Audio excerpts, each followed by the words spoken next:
Buenas noches, estimados asistentes. Continuando con nuestra cuarta sesión, tenemos el grato placer de contar con la presencia del doctor Samuel Weisman, quien tratará el tema de modificaciones en la tercerización y su impacto en el sector minero. El doctor Weisman es abogado por la Universidad de Lima, con maestría en Derecho Bancario y Financiero por la Universidad de Boston, y cuenta con estudios de posgrado en el International Law Institute Georgetown University, en Berkeley School of Law, en London School of Economics, en la Universidad ESAN y en la Universidad del Pacífico. Es árbitro de los más prestigiosos centros de arbitraje a nivel nacional y profesor de los cursos de Derecho Societario y Derecho Minero y Energético de la Universidad Científica del Sur, y actualmente es gerente legal y de asuntos corporativos de San Martín Contratistas Generales S.A. Estimado doctor, le cedemos el uso de la palabra. Muchas gracias, muchas gracias. Gracias por la oportunidad de estar aquí, gracias por la invitación. Eh, el tema que me toca hoy, como bien han indicado, trata sobre las modificaciones en la tercerización y el impacto que tienen en el sector minero. Esta presentación, si bien vamos a conversar de un tema, por favor, si no se me escucha bien en algún momento, me comentan. Bueno, lo que les comentaba era que esta presentación, si bien vamos a iniciarla tocando un tema laboral, que es el régimen general de tercerización y las modificaciones que ha sufrido, en realidad no es una presentación de índole laboral, es una presentación que tiene un enfoque netamente minero, es decir, qué impacto tienen estos cambios en la industria minera, como dice el título de la presentación, cómo impacta, si es que impacta, si aplica, no aplica, y qué hacer si es que hay algo por hacer o algo que hacer. ¿Ok? Eso es. Entonces, empiezo. Primer punto, les voy a comentar brevemente cuál es el marco legal de la tercerización. Para empezar, solamente para ponernos en la misma línea, ¿qué cosa es la tercerización? Pensemos Amazon, esta empresa que está en línea, que todos conocemos. El negocio de Amazon es la publicidad personalizada y la venta personalizada producto de esa publicidad, ¿no? Yo entro a Amazon, Amazon a través de sus algoritmos y su tecnología identifica cuáles son mis gustos y me ofrece ropa, comida, medicinas, tecnología, joyas, juegos, juguetes, etc. Y la siguiente etapa de su negocio es venderme eso, dejármelo en mi casa, ¿correcto? Ese es el negocio de Amazon. Imaginemos que Amazon se da cuenta que no es tan eficiente en la entrega de los paquetes. Entonces contrata o terceriza la logística de entrega de los pedidos y los paquetes en la puerta de la casa con una empresa especializada. Entonces Amazon contrata a esta empresa especializada en logística y le da un espacio dentro de sus propios almacenes para que esta empresa de logística se instale con su propio personal, con sus propios equipos, inclusive con sus propias camionetas, y haga el reparto de las ventas de Amazon. Esa porción, proceso, digamos, de la actividad empresarial de Amazon, que es el reparto hasta la puerta del cliente final, es parte de su proceso, digamos, de su actividad principal, que es la venta. Sin embargo, Amazon, en este ejemplo que les estoy dando, ficticio por cierto, decide tercerizarlo porque hay alguien que lo hace mejor. Y como es mejor, es más eficiente, alguien especializado. ¿Cuáles son las condiciones que esa empresa que va a hacer este trabajo, que es parte de la actividad principal del negocio de Amazon, sea especializada, tenga sus propios recursos financieros, tenga independencia y autonomía, y realice este servicio con sus propios trabajadores, los cuales estarán bajo su propia subordinación? Es decir, Amazon no les va a dar órdenes directas, Amazon ha contratado a un tercero y este tercero le dará el servicio de la mejor manera, dando direcciones, a sus propios trabajadores. ¿Ok? Eso es lo que se conoce como tercerización, hablando de manera muy sencilla. En el Perú, ¿cuál era el régimen general, el marco legal de tercerización? Y cuando digo régimen general, me estoy refiriendo al régimen que establecen las normas laborales. ¿Ok? Teníamos la ley 29.24.5, que regula los servicios de tercerización, norma del 2008. Esta norma fue precisada por el decreto legislativo 1038, también del año 2008. Y estas normas estaban reglamentadas por el Decreto Supremo 006-2008-TR, que era el reglamento justamente de la ley 29.24.5 y del decreto que precisaba la ley. Adicionalmente, teníamos, no voy a entrar a detalle a esta norma, pero el Decreto Supremo 003-2002-TR, que era la norma que reglamentaba la intermediación laboral. Comento brevemente.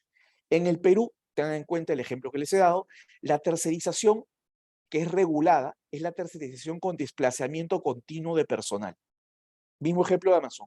Yo, empresa principal, empresa usuaria, contrato a una empresa tercerizadora para que me brinde un servicio de una parte o una actividad principal de mi negocio en mis instalaciones.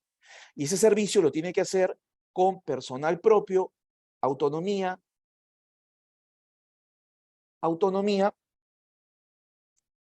y dando direcciones a sus propios trabajadores. ¿Ok? En cambio, la intermediación se dejaba para que no eran propias del giro de negocio, sino de actividades complementarias, y habían supuestos de intermediación que básicamente son tres: servicios de alta especialización, servicios temporales y servicios complementarios. ¿Qué cosa es un servicio complementario?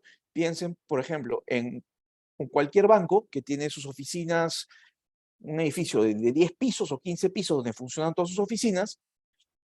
El servicio de limpieza, por ejemplo, de sus oficinas, que es tan importante, sin embargo, no es parte del negocio principal del banco, y ese servicio se contrata a una empresa de intermediación de servicios, ¿ok? Pero nuevamente, acá nos vamos a referir a la tercerización, que es cuando una empresa contrata a un tercero para que este tercero realice alguna actividad que es parte consustancial de su actividad principal, y que esta tercerización se realice con desplazamiento continuo de personal. ¿Qué significa eso? Que ese servicio me lo va a dar la empresa tercerizadora en mis instalaciones. ¿Ok? ¿Qué es lo que hay hoy? Y qué es lo que ha generado debate y actualmente está en discusión. En marzo de este año, el Ministerio de Trabajo publicó el Decreto Supremo 122-TR, es una modificación al Decreto Supremo 006-2008-TR, es decir, una modificación al reglamento de la ley de tercerización. ¿Ok? Eso es lo que tenemos al día de hoy. ¿Qué es lo que hace este reglamento? Voy a darles una pincelada rápida antes de entrar al reglamento de lo que dice la ley. La ley 29.24.5, que sigue vigente, ¿ok? Que sigue vigente, definía o regula los casos en los que procede la tercerización y cuáles son los requisitos de estas tercerizaciones. ¿Ok? ¿Qué nos decía respecto de la tercerización? La ley nos habla de lo que es tercerización en dos artículos, el artículo 2 y el artículo 3. Y es importante leer la norma en conjunto. ¿Ok? El artículo 2, la parte pertinente, nos dice que la tercerización es la contratación que se hace de empresas para que desarrollen actividades especiales u obras. ¿Ok? Y el artículo 3 nos dice que constituyen casos de tercerización, entre algunos ejemplos que nos da, aquellos contratos que tienen por objeto que un tercero se haga cargo de una parte integral del productivo. Es decir, la contratación de terceros para que realicen actividades principales y propias de nuestro negocio. ¿Ok? ¿Cuál es la conclusión? Esta ley, que sigue vigente, junto con el decreto legislativo 1038, regula la tercerización con desplazamiento continuo de personal y permite la tercerización de una parte integral del proceso productivo de la empresa principal. Esta norma, y acá es importantísimo tenerlo presente, no hace distinciones entre el tipo de actividad principal. Simplemente nos dice que se permite la tercerización de actividades principales. No prohíbe ni no clasifica tipos de actividad principal y tampoco las prohíbe. Tampoco habla de nada parecido a actividad nuclear. Les dejo ese concepto porque lo vamos a ver en un minuto cuando hablemos del reglamento, de la modificación al reglamento. ¿Ok? Entonces, la norma permite la tercerización, no establece ningún tipo de restricción, no hace clasificaciones o determina tipos de actividad principal. Lo único que prohíbe la norma es la simple provisión de personal. ¿Ok? Y esa es la lógica. Es decir, en tu empresa principal puedes contratar a una empresa tercerizada que venga con sus recursos, con sus propios trabajadores, le dé direcciones y garantice los derechos laborales de esas personas, laborales, los beneficios sociales. Lo que está prohibido es que usando la figura de tercerización en papel, venga una empresa con el título de tercerizadora, pero realmente no tenga independencia técnica, no tenga independencia financiera, no tenga autonomía, y que tú, empresa cliente, empresa principal, termines dándole órdenes a sus trabajadores. Si eso ocurre, hay una desnaturalización. ¿Ok? Esa es la lógica de la ley. ¿Qué decía? Vamos a entrar ahora al reglamento. El reglamento define tercerización, el 006-2008, que esa parte no ha sido modificada. Dice, una empresa principal encarga o delega el desarrollo de una o más partes de su actividad principal a empresas tercerizadoras que le proveen obras o servicios vinculados o integrados a la misma. ¿Ok? ¿Qué nos dice que esa actividad principal? Acá nos remite al reglamento de la ley de intermediación que les comenté al inicio, y nos dice que actividad principal es toda actividad que es consustancial al giro del negocio, y en general toda actividad sin cuya ejecución se afectaría o interrumpiría el desarrollo de la empresa. ¿Dónde vienen las novedades de este decreto supremo 001 publicado en marzo? Primero, incluye un nuevo concepto, incorpora un nuevo concepto no recogido en la ley que se llama actividad nuclear. ¿Qué cosa es la actividad nuclear? Nos dice que es una actividad principal, la actividad nuclear nos dice es parte del giro principal del negocio, es decir, es un subtipo de actividad principal, ¿ok? No la define la actividad nuclear. Lo que hace este reglamento nos dice que el núcleo del negocio forma parte de la actividad principal de la empresa, pero por sus características no corresponde a las actividades que pueden ser objeto de tercerización con desplazamiento. Entonces está creando ya un nuevo concepto y una diferenciación que no está en la ley, que pretende regular, que es núcleo de negocio. Segundo punto, no nos define qué es el núcleo de negocio. Lo que hace es decirnos que para identificar el núcleo de negocio, entre otros criterios, tenemos 5. Y es importante, entre otros. Hay que revisar el objeto de la empresa principal. Hay que identificar qué cosa es lo que, valga la redundancia, identifica a la empresa frente a sus clientes finales. ¿Cuál es el elemento diferenciador de la empresa dentro del mercado en el que se desarrolla? El número 4, el cuarto criterio, ¿cuál es la actividad de la empresa que genera un valor añadido para sus clientes? Y el punto 5, el criterio 5, ¿cuál es la actividad de la empresa que le genera más ingresos? Entonces, y esto es entre otros. Entonces, la norma incorpora un nuevo concepto, que es la actividad núcleo del negocio, que nos dice que es parte de la actividad principal, y nos da 5 criterios abiertos para identificar cuál es el núcleo del negocio. ¿Y qué más hace la norma? El Decreto Supremo 001-2022, TR. Nos dice que no está permitida la tercerización de actividades que forman parte del núcleo del negocio. Antes, con el reglamento, no había esa restricción, se permitía la tercerización sin ningún tipo de restricción de la actividad principal. La única restricción, como les decía, era que estaba prohibida la simple provisión de personal. Entonces, ¿qué ocurre cuando hay de acuerdo a esta nueva norma, una tercerización del núcleo del negocio? Se produce la desnaturalización del contrato. ¿Y qué ocurre cuando se produce la desnaturalización del contrato? Ese personal pasa o se incorpora o debería incorporarse a la plantilla de la empresa principal y ese contrato de tercerización debería quedar eliminado. Hasta acá algunas ideas centrales que ya me han escuchado decirlas varias veces y las quiero dejar muy puntuales. Este reglamento, el Decreto Supremo 001-22-TR, recientemente publicado este año por el Ministerio de Trabajo, es un reglamento que debe ceñirse a la ley que pretende regular, ¿correcto? O reglamentar, que es la ley de tercerización, la 29-24-5. Sin embargo, este decreto supremo introduce un nuevo concepto, que es el núcleo de negocio, que no está previsto en las normas con rango legal, es decir, en la ley 29-24-5 y el decreto legislativo 1038. Además, la definición de núcleo de negocio es incierta, no es taxativa, es abierta, es más, tiene la frase entre otros, y no son criterios precisos, por el contrario, son imprecisos y extrajurídicos. Es decir, traducción, el Decreto Supremo 001-2022-TR ha creado una restricción basada en un nuevo concepto legal que contraviene lo que está permitido en la ley de tercerización o la ley que pretende reglamentar. ¿Ok?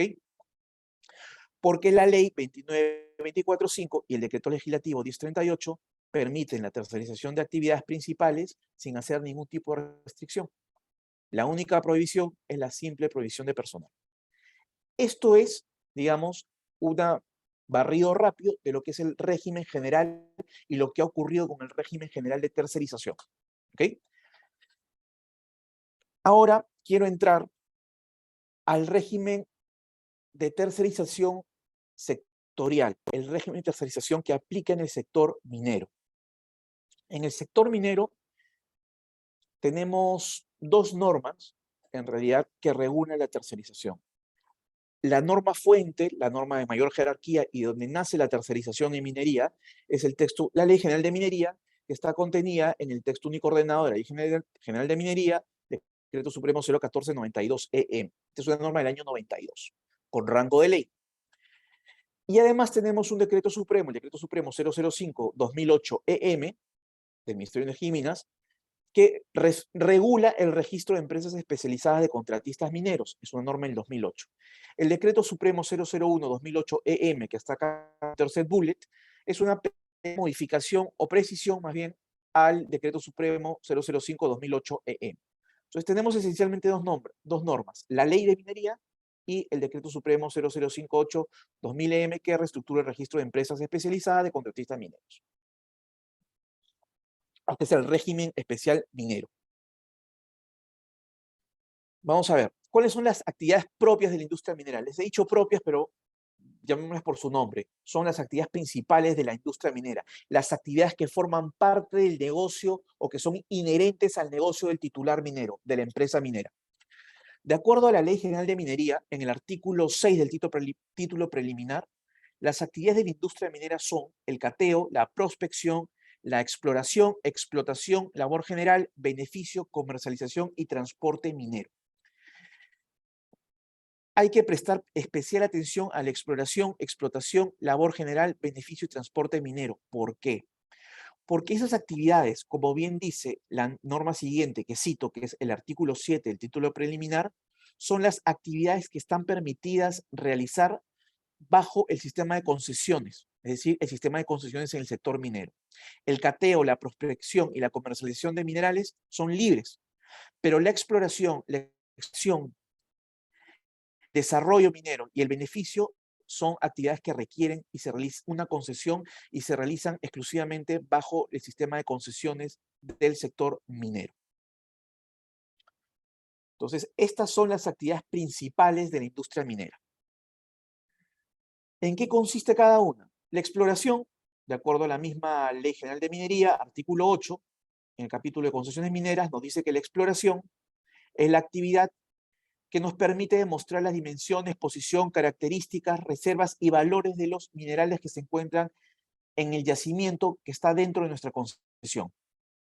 La explotación es la actividad propia de extracción del mineral y el desarrollo minero es toda la operación que el titular minero realiza para hacer posible la explotación del mineral. Estamos hablando que cuando yo después desarrollo una mina, tengo que hacer caminos, carreteras, campamentos, pozas de lixiviación. Imagínense todo lo que tengo que hacer para que una unidad minera entre en operación. ¿Okay? El artículo 17, que es el capítulo que nos habla de condiciones de beneficio, por otro lado, nos dice que el beneficio son los procesos físico-químicos o físico-químicos que nos permiten extraer la parte valiosa del mineral. ¿Ok? Un ejemplo sencillo, imagínense, yo cuando exploto el mineral, saco la roca con oro, por poner un ejemplo, ese oro está en una piedra, ¿correcto? Yo tengo que chancarlo, proceso mecánico, partirlo, luego probablemente lo llevaré a unas pozas de lixiviación para que a través de procesos físico-químicos o químicos el mineral se separe de la roca y yo después puedo extraer ese mineral y ponerlo en barras de mineral o en barras doré, que es los lingotes que todos conocemos. ¿Okay? Estas son las actividades principales del negocio minero y voy a retroceder un poquito. Recuerden, la exploración, explotación, transporte minero. Y en el caso de las concesiones mineras, nos vamos a centrar en la exploración, la explotación, el desarrollo y el beneficio. Estas son las actividades principales e inherentes del titular minero, de la industria minera y que requieren una concesión para poder ser desarrolladas. La pregunta, ¿es posible hoy, bajo el régimen legal vigente en el Perú, tercerizar actividades principales de la industria minera? Vamos a ver qué nos dice la Ley General de Minería.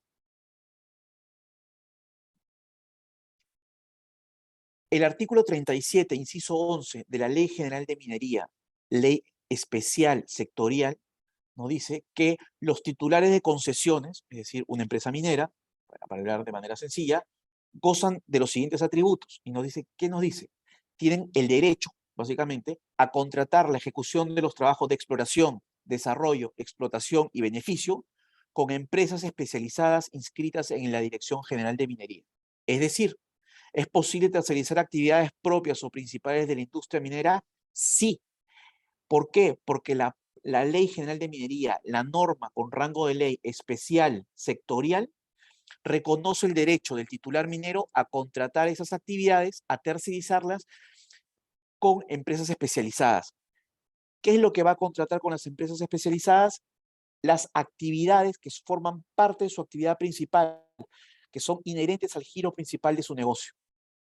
La Ley General de Minería no hace ninguna restricción, no hace ninguna diferenciación, no hace ninguna restricción respecto de la tercerización de estas actividades principales del giro negocio minero. La única restricción que hace es que tiene que hacerse con empresas especializadas de contratistas mineros. ¿Qué son las empresas especializadas de contratistas mineros? Esto está en el decreto 005-2008, ¿no? ¿Qué nos dice el artículo 3? La empresa contratista minera es una empresa que cuenta con autonomía funcional, patrimonio propio, y esto le permite actuar en las actividades a que se refiere el artículo 11, el artículo 37. Es decir, es una empresa especializada que tiene su propio patrimonio, sus propios equipos, su propio personal, su propia especialización, su propia tecnología, y es especialista en alguna de estas actividades o en todas de las que hemos hablado y que son actividades principales del negocio minero: exploración, explotación, desarrollo y beneficio. Y para ser una empresa contratista minero, además de cumplir con estos requisitos, tiene que estar inscrita en un registro especializado que maneja la Dirección General de Minería. ¿Dónde está eso? En el artículo 4 del Decreto Supremo 05-2008-EM. Nos dice que las empresas contratistas mineras tienen que contar previamente con la inscripción expedida mediante resolución directoral de la Dirección General de Minería del Ministerio de Energía y Minas.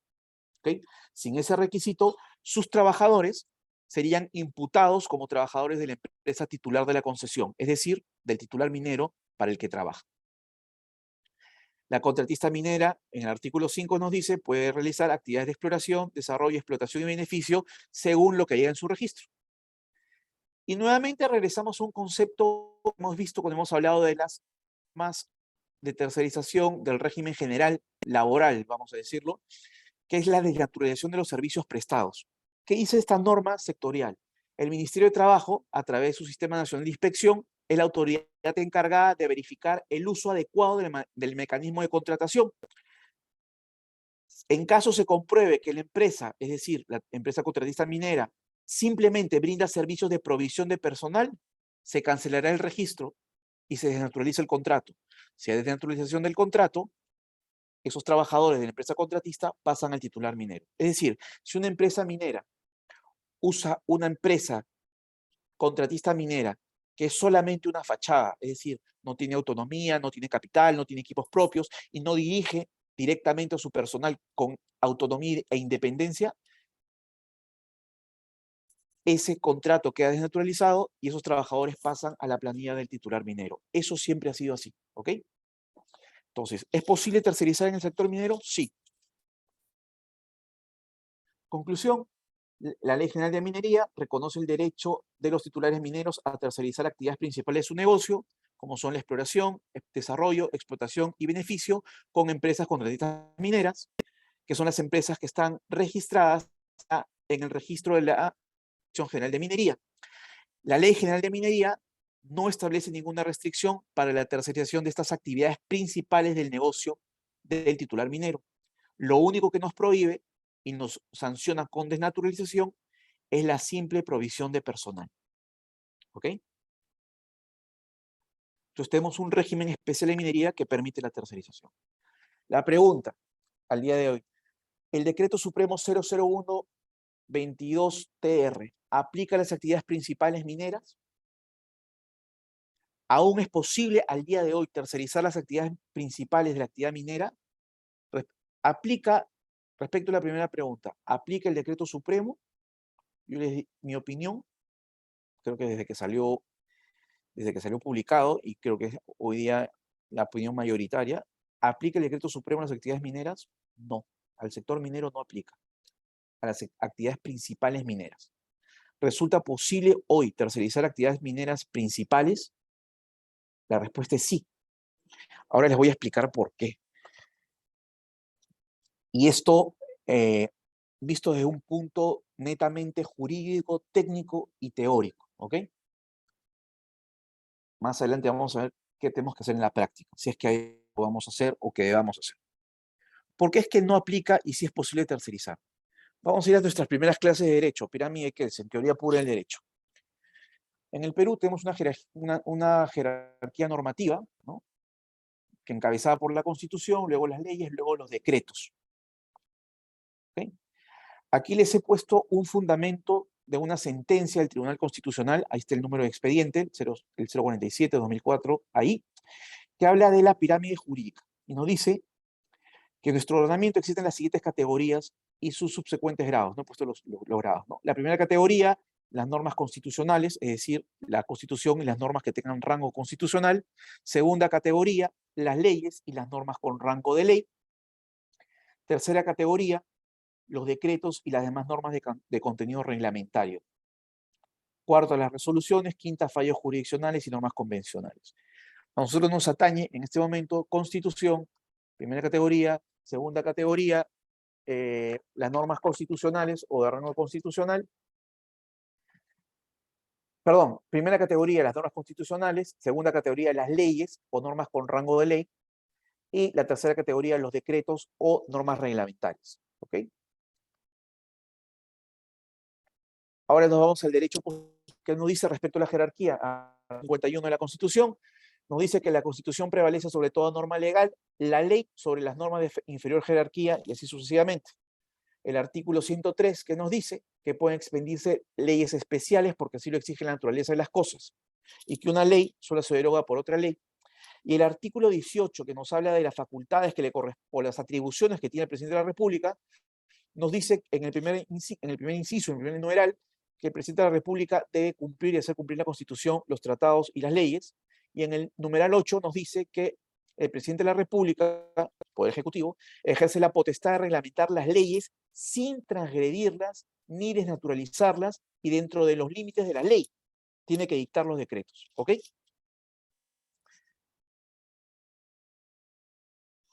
Aquí pongo otro fundamento de la misma sentencia del Tribunal Constitucional, el fundamento 56, en la parte digamos, pertinente, nos dice que la norma inferior encuentra en la norma superior su validez, ¿no? Seguimos con la pirámide Kelsen aplicada a nuestro ordenamiento normativo. Ese es el primer criterio que tenemos que aplicar para hacer este análisis, jerarquía de normas. El segundo criterio que tenemos que aplicar es cómo se aplica la norma general versus la norma especial. Puesto un fundamento de una sentencia del Tribunal Constitucional de un expediente del año 2003. Una sentencia en 2003, ¿ok? Acá el Tribunal Constitucional desarrolla la idea de la aplicación especial de las normas. Y algo, digamos, la consecuencia principal o en qué podemos resumir la conclusión del Tribunal Constitucional. Consecuencia derivada de la regla anteriormente anotada es que la ley especial prima sobre la ley o la norma de carácter general. Nuevamente, como les decía, estos son conceptos que hemos conocido al inicio de nuestras clases de derecho, cómo se aplican o cómo se interpretan e implican las leyes, ¿no? Principios generales de derecho.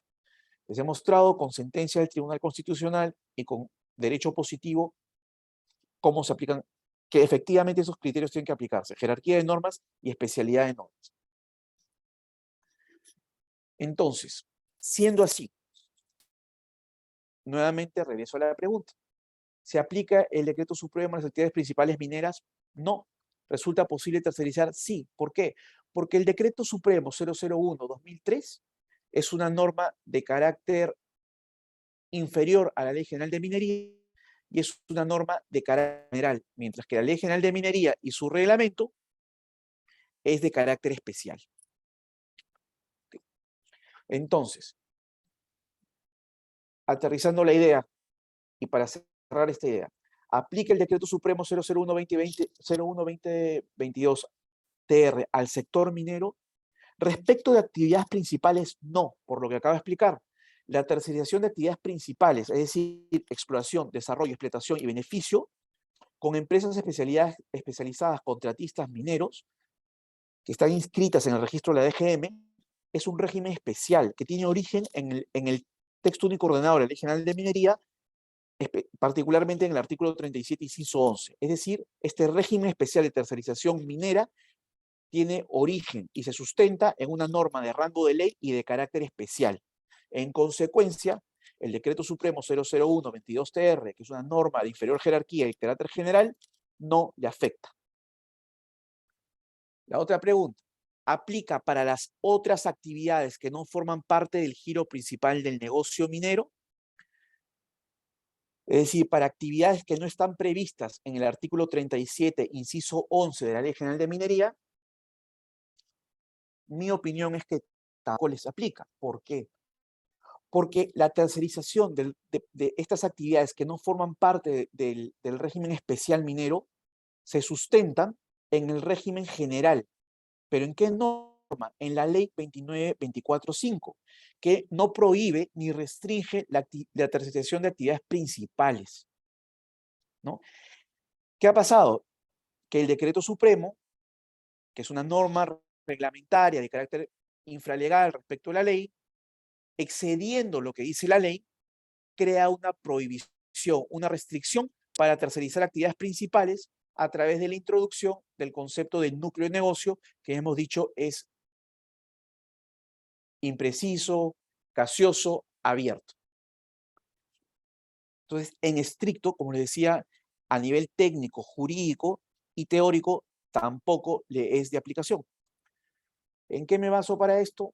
Nuevamente, como hemos revisado, el artículo 118 de la Constitución, que habla que el Poder Ejecutivo, el Presidente de la República, tiene la potestad de reglamentar las leyes sin transgredirlas ni desnaturalizarlas y dentro de los límites dictar decretos y resoluciones. Nuevamente, acá hay lo que hemos conversado, hay una transgresión de la ley por parte del decreto supremo. Hay una prueba que no estaba considerada. Pero hay algo, la ley orgánica del Poder Ejecutivo, que es la ley 29.158, en el artículo 11, dice facultad normativa del Presidente de la República. Inciso 3, decretos supremos. Nos dice que son normas de carácter general que reglamentan normas con rango de ley. Y en el artículo 13, complementando esa idea, nos dice que la potestad reglamentaria del presidente de la República se sujeta a lo siguiente. Primero, que el proyecto de norma reglamentaria tiene que ser acompañado de una exposición de motivo, informes, estudios y consultas realizadas. Segundo, que los reglamentos se sujetan a principios de competencia y jerarquía y no pueden transgredir ni desnaturalizar una ley, la ley que pretenden reglamentar. Y tercera idea, tercer criterio que debe observar el Poder Ejecutivo al momento de reglamentar es que los proyectos de reglamento se publican en el portal electrónico respectivo. Es decir, nuevamente, los reglamentos se ciñen a lo que dice a reglamentar una ley, como valga la redundancia, o valga incidir en la idea, sin transgredir ni desnaturalizar la ley. ¿Ok? Y algo más que quiero comentarles y que es interesante por la idea de las publicaciones, lo vamos a hacer un poco más adelante, en unos minutos, es el Decreto Supremo 001/2009 del Ministerio de Justicia. Este es un reglamento que establece las disposiciones para la publicación de proyectos normativos. ¿Ya? Les menciono que el objeto de esta norma es regular la publicación obligatoria de las normas legales de carácter general. ¿Qué es una norma de carácter general? De acuerdo al artículo 4, ¿no? Una norma de carácter general es aquella que crea, modifica, regula, declara o extingue derechos u obligaciones de carácter general, de cuyo texto se deriva un mandato genérico, objetivo y obligatorio, vinculando a la administración pública y a los administrados, sea para el cumplimiento de una disposición o para la generación de una consecuencia jurídica. Artículo 13 de la misma norma nos dice que las entidades públicas difundirán las normas legales de carácter general que sean de su competencia a través de sus respectivos portales electrónicos. Y el artículo 14 nos dice lo siguiente: difusión de los proyectos de normas legales de carácter general. Las entidades públicas dispondrán la publicación de los proyectos de normas de carácter general que sean de su competencia en el Diario Oficial del Peruano, en sus portales electrónicos o mediante cualquier otro medio en un plazo no menor de 30 días antes de la fecha prevista para su entrada en vigencia, salvo casos excepcionales. Dichas entidades permitirán que las personas interesadas formulen comentarios sobre las medidas propuestas. El documento, sigue este artículo, inciso 2.2, el documento que contiene el proyecto de norma tiene que contener la exposición de motivos, así como una descripción de los temas que involucra.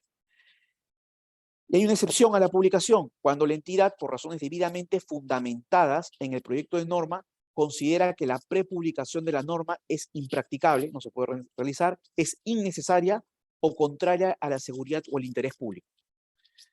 Es decir, este decreto supremo no solamente excede a la ley que pretende reglamentar, sino que además debe seguir o debió seguir un procedimiento para su publicación y entrada en vigencia.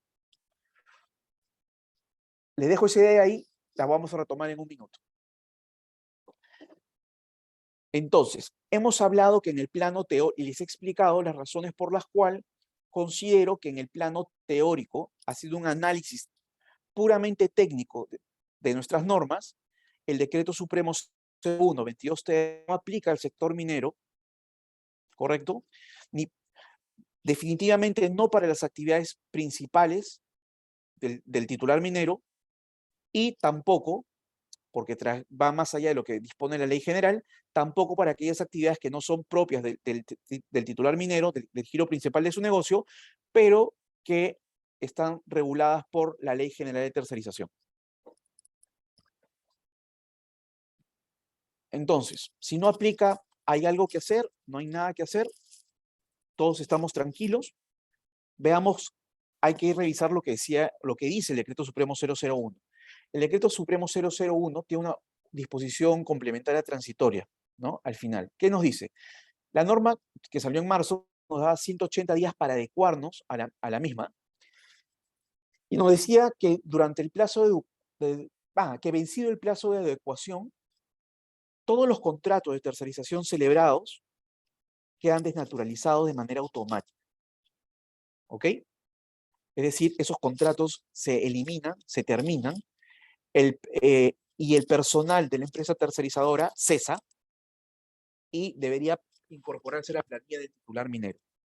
Y es más, dice algo más. Si yo, por ejemplo, el contrato que yo tenía con una minera cesa porque queda desnaturalizado, ni siquiera me permite desvincular a los trabajadores. Me he quedado sin contrato, me he quedado sin negocio y no me permite. Ahí hay un párrafo, el segundo que está resaltado, que dice: durante el plazo de adecuación, las empresas tercerizadoras no pueden extinguir los contratos de trabajo de los trabajadores que hubieran sido desplazados para el desarrollo de actividades que forman parte del núcleo del negocio por causas vinculadas con la adecuación, salvo que la empresa principal contrate directamente a dichos trabajadores. El plazo de adecuación de esta norma del 00122-TR venció el 22 de agosto. Es decir, a partir del 23 de agosto, objetivamente, ¿qué consecuencias legales se generaban o se generan? Primero, la prohibición de tercerizar, veamos qué dice el decreto supremo, la prohibición de tercerizar actividades propias del giro principal del negocio, vamos a decir negocio minero, ¿ok? Exploración, explotación, desarrollo y beneficio. Desnaturalización de los contratos vigentes, es decir, los contratos que las empresas mineras tenían celebrados con contratistas mineros quedan terminados por una imposición legislativa. Legislativa en el sentido de normativa, más que legislativa, ¿ok? Eliminación del negocio de contratistas mineras. Si esto aplica, se eliminaría el régimen especial que está en la ley de minería, se acaba el negocio de las contratistas mineras. Ello conllevaría, más allá de lo que diga la norma, la realidad: si se acaba el negocio, se acaban los contratos de trabajo con los trabajadores de la contratista mineros y, valgan verdades, no todos van a poder ser absorbidos por las empresas mineras y se afecta el negocio de la industria minera por una serie de ineficiencias que se generan. ¿Por qué? La empresa minera tendría que, no solamente, de acuerdo a esta norma, asumir toda esa masa laboral para las cuales no tiene los puestos de trabajo necesariamente, sino que además asumir directamente todos esos procesos tecnificados, ¿no? Que para los cuales normalmente o seguramente no tiene la tecnología, ni la especialización, ni los equipos. Ahora, regresando al plano jurídico, imaginemos que aplica esta disposición que tiene el Decreto Supremo 001. ¿Qué pasa con los derechos constitucionales que los he anotado abajo? Ahí están, aquí están. ¿Qué pasa con el derecho constitucional que está en el artículo 59 de la Constitución, libertad de empresa, con el artículo 62, libertad de contratar, con el artículo 2, inciso 14, contratar con fines lícitos, o está en el artículo 24A y el 2.24D, que es que nadie está obligado a hacer lo que la ley no manda, ni impedido a hacer lo que la ley no prohíbe. Y el 2.24D, que nadie será procesado ni condenado por acto u omisión que al tiempo de cometerse no esté previamente calificado en la ley de manera expresa e inequívoca como infracción punible ni sancionado con pena no prevista en la ley. Recuerden que hoy, por la ley especial de minería, está permitida la tercerización, pero si aplicamos solamente este decreto supremo, quedaría terminado ese régimen especial de la ley minera y se estarían afectando todos estos derechos. Ustedes dirán, ¿por qué hago este análisis? Porque lo dice la norma, ¿no? Y veamos qué dice la autoridad sectorial, es decir, la autoridad de trabajo, a eso me refiero. ¿Qué dice el Ministerio de Trabajo? ¿Cuál es su posición? Les he puesto un par de comunicados del Ministerio de Trabajo. Este es un comunicado del 11 de julio. Lo pueden encontrar en la página web del Ministerio. Resaltar algunos párrafos pertinentes, ¿no? ¿Qué nos dice? Según la ley 29.24.5 y el decreto legislativo 1038, la tercerización permite a las empresas contar con apoyo externo en las actividades expresadas u obras en el marco productivo. Una lectura muy parcial, muy sesgada de esa norma. Hemos visto que también permite expresamente y considera que constituye tercerización cualquier tercerización de actividad principal, ¿ok? Sin embargo, nos dice el Ministerio de Trabajo, esta figura excepcional se ha visto distorsionada al estar siendo utilizada con fines de eludir responsabilidades sociolaborales. Le repito, el régimen de tercerización, sea general, laboral o minero, expresamente indica que se tienen que cuidar los derechos laborales y beneficios laborales de los trabajadores desplazados. De hecho, el régimen laboral general hace responsable solidario a la empresa cliente o usuaria de esos derechos laborales que han sido violados. Sigue el Ministerio de Trabajo, sigamos con el comunicado. El Ministerio de Trabajo expresa su preocupación y rechazo ante los intentos de derogación de la norma. El Ministerio de Trabajo anuncia que accionará y responderá en la vía que sea necesaria para la defensa del Decreto Supremo 001-2022-TR, sin descartar acciones drásticas en la vía penal y disciplinaria para responder a los funcionarios que se involucren en otorgar indebidamente medidas cautelares o similares. Es decir, aquí lo que está haciendo el Ministerio de Trabajo es amenazar a otros poderes del Estado, como el Poder Judicial, y a jueces que pueden atender demandas de empresas o agentes públicos que se puedan ver amenazados por esta norma. Por ejemplo, un titular minero o una empresa contratista minera. Otro comunicado del Ministerio de Trabajo del 23 de agosto del 22 de este año, que nos dice: desde la publicación del reglamento en febrero se han interpuesto acciones judiciales y administrativas que intentan dejar sin efecto la aplicación de la norma, aduciendo que esta es ilegal y que los derechos laborales constituyen barreras burocráticas. Demagogia. Ya les voy a explicar más adelante. No se están discutiendo derechos laborales. ¿Ok? Siguiente punto. ¿Qué dice? De efectuarse actos resolutivos que contravengan estos derechos, el Ministerio de Trabajo interpondrá acciones legales y administrativas correspondientes. Sí, continúa la amenaza. ¿Qué más nos dice? Que la SUNAFIL, que es la encargada de las fiscalizaciones, ¿no es cierto?, continuará efectuando las acciones inspectivas pertinentes para garantizar el cumplimiento de la norma. Es decir, la Autoridad de Trabajo ya nos está diciendo que más allá de lo que diga la ley minera, para el Ministerio de Trabajo sí aplica el Decreto Supremo 001-2022-TR, y es más, va a buscar ejecutarlo y hacerlo cumplir a la fuerza.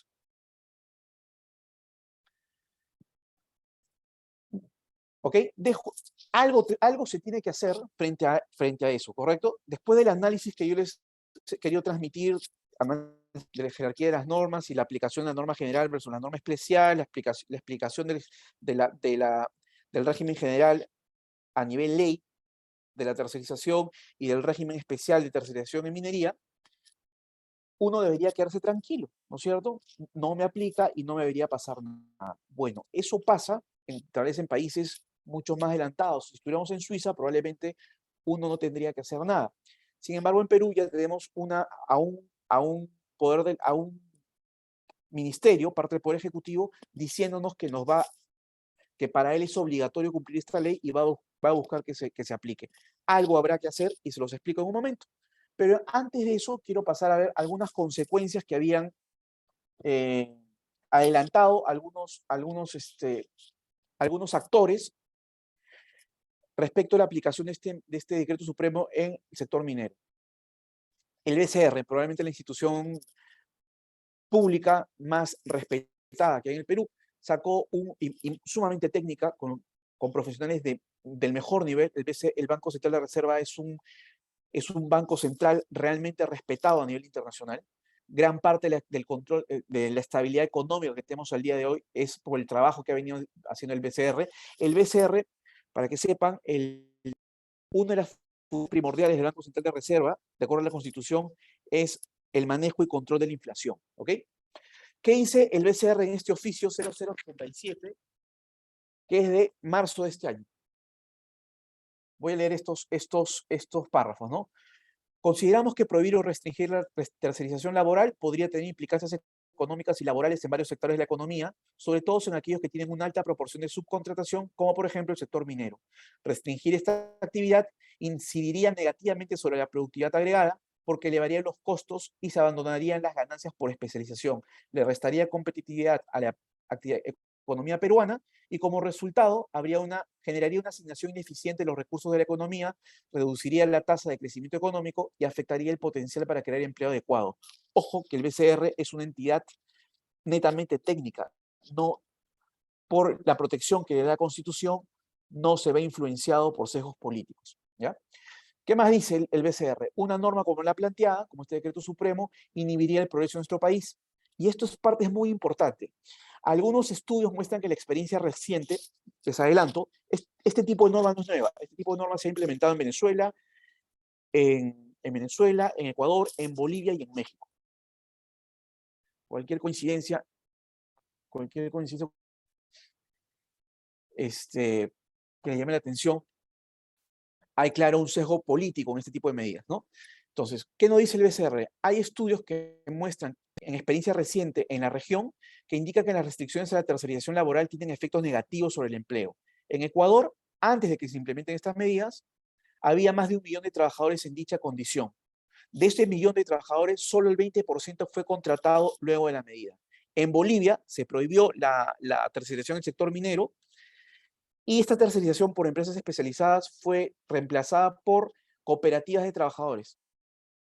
Claramente, las condiciones y los salarios que ofrecen los trabajadores son inferiores que las empresas especializadas ofrecían antes. Y en México, de los 5 millones de trabajadores contratados para tercerización antes de la reforma, solo 2.7 millones fueron incorporados en las planillas de las empresas, digamos, usuarias. Casi la mitad no fue contratada, es decir, se genera desempleo y generamos empleo informal. La Sociedad Nacional de Minería y Petróleo emitió un comunicado. Acá, porque es importante, que solamente en el sector minero existen 2.069 empresas contratistas mineras ante la Dirección General de Minería. Yo les puedo hablar de un caso que conozco, varios casos que conozco, pero, ejemplo, en una contratista minera pueden trabajar 2.000 personas. Es decir, si esa contratista minera, solamente una desaparece, hay 2.000 familias que se quedan sin trabajo.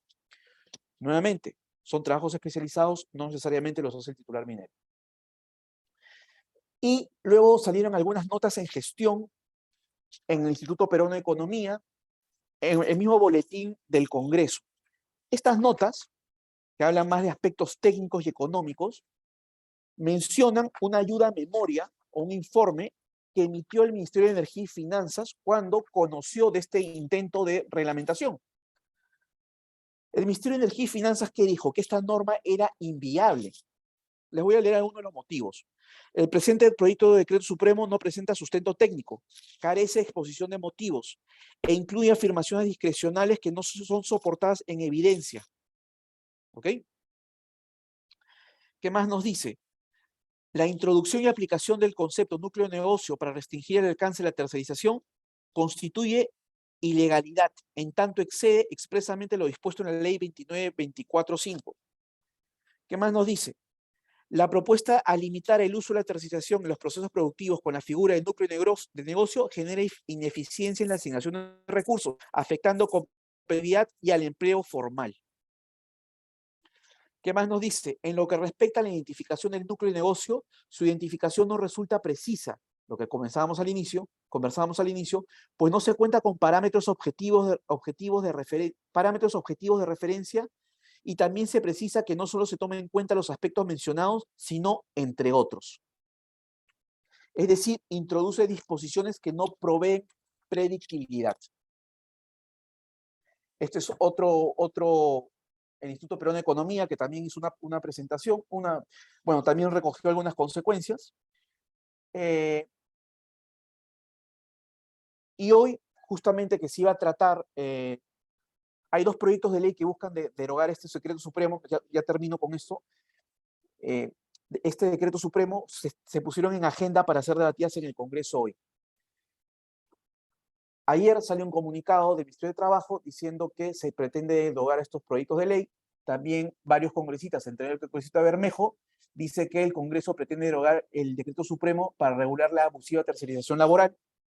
Y los gremios sacaron una comunicación, ¿no? Entonces, de acá, ¿por qué les pongo esto? Porque parecería que no es una discusión técnica a nivel económico para el país, a nivel jurídico, es una discusión más bien ideológica política. Me falta solamente esta parte y les digo qué es lo que uno puede hacer, ¿no? ¿Qué dice el comunicado de los gremios empresariales?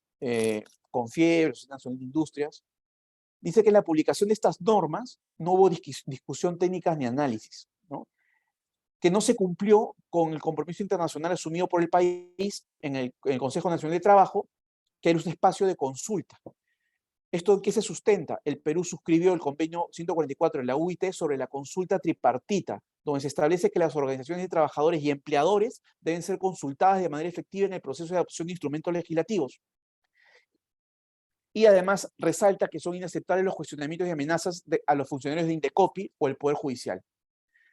Y les pongo otra carta que fue emitida en abril por la OIT y que se envió a la ministra de Trabajo que publicó esta norma, donde la OIT le dice al ministerio que le preocupa porque esta norma no fue puesta en consulta, entonces no siguió el proceso legal tripartito para la discusión de esta norma que tenía un impacto importante en el régimen legal general del Perú.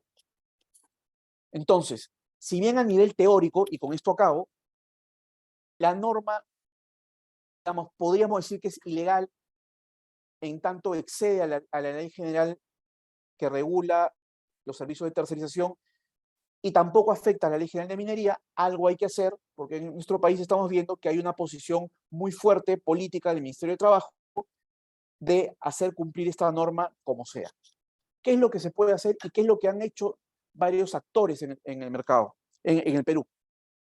Hay 3 líneas de defensa: la acción popular, la acción de amparo y la denuncia de barreras burocráticas. La acción de amparo y la denuncia de barreras burocráticas, hay varias ya, con decisiones, son planteadas de manera individual. Es decir, si yo me siento afectado en mis derechos constitucionales o considero que se han implementado unas prohibiciones que son barreras burocráticas ilegales y que no son y que no tienen razonabilidad, también puedo plantearlos. La acción de amparo y la denuncia de barreras burocráticas las puedo plantear, como decía, de manera individual y sus efectos son individuales, son particulares, solamente para quien las plantea. La acción popular es una garantía constitucional que está en el artículo 200 de la Constitución, inciso 5, y procede contra normas de rango inferior a la ley. En realidad, es la inconstitucionalidad de normas inferiores a ley, ¿no? En este caso, una acción popular discute la constitucionalidad o no del decreto supremo versus la ley que regula, que es la ley de tercerización 29.24.5. A la fecha yo conozco que han sido planteadas 2 acciones populares, no conozco todavía que hay algún pronunciamiento. Lo que sí hay son acciones de amparo y denuncias de barreras burocráticas.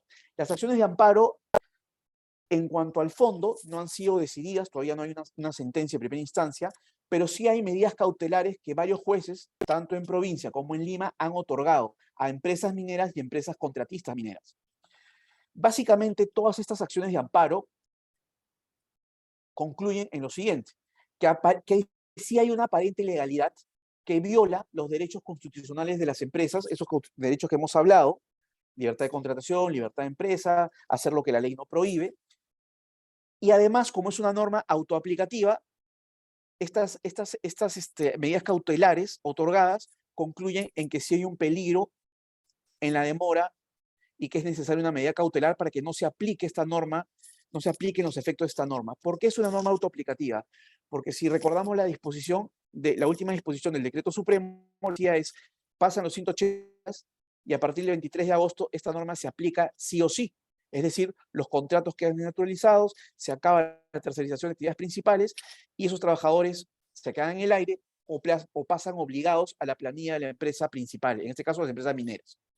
Entonces, ante ese riesgo, los jueces han comenzado a dar medidas cautelares. Es más, les adelanto, hay una medida cautelar ratificada en segunda instancia. Si pueden acceder a ellas, búsquenlas en internet, van a ver la lógica, el razonamiento lógico es bastante bueno y guarda mucha coherencia con lo que hemos hablado el día de hoy. En el caso del Indecopi, barreras burocráticas, se presentan ante Indecopi. Aquí no se discute la ilegalidad o inconstitucional de las normas, como es en el caso de la acción de amparo, perdón, de los derechos constitucionales, como es el caso de la acción de amparo. ¿Acaso lo que se discute son barreras burocráticas ilegales o carentes de razonabilidad? ¿Qué es una barrera burocrática? Es una exigencia, limitación, prohibición impuesta por cualquier entidad que condiciona, restrinja u obstaculice el acceso o permanencia en el mercado. Es decir, si yo soy una contratista minera y esta norma, este decreto supremo, que es una norma reglamentaria, para mí es una barrera burocrática porque me impone y me restringe la permanencia en el mercado, en un mercado que para mí era legal. por la Ley General de Minería. En primera instancia, el Indecopi dio medidas cautelares y hay una sentencia en el caso COSAPI, que es mencionada constantemente por la congresista Sigrid Azán, lo pueden ver. Les comento esto porque es información pública, que ustedes pueden revisarla. Esa decisión de primera instancia del Indecopi es muy interesante, también la pueden conseguir en internet y se les sugiero que la lean. Primero concluye que la norma es ilegal. ¿Ilegal por qué? Porque efectivamente de la revisión del expediente de la norma no siguió el procedimiento que debió seguir para su publicación. No se hizo consulta de esa norma. Esa norma fue publicada entre gallos y medianoche sin consulta. Ese es el primer punto. Dos, porque excede lo que está previsto en la norma, en la ley que pretende reglamentar, la ley de tercerización, que no hace ninguna distinción ni restricción respecto a la tercerización de actividades principales.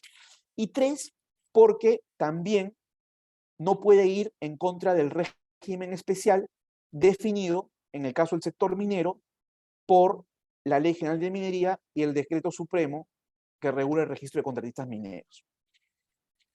Y en ese sentido, Indecopi ha declarado que este decreto supremo es una barrera burocrática. Esa es una decisión de primera instancia que tiene que ser ratificada en segunda instancia. Entonces, conclusiones del día de hoy, efectivamente este decreto supremo no debería afectar a las actividades principales del régimen minero, de la industria minera.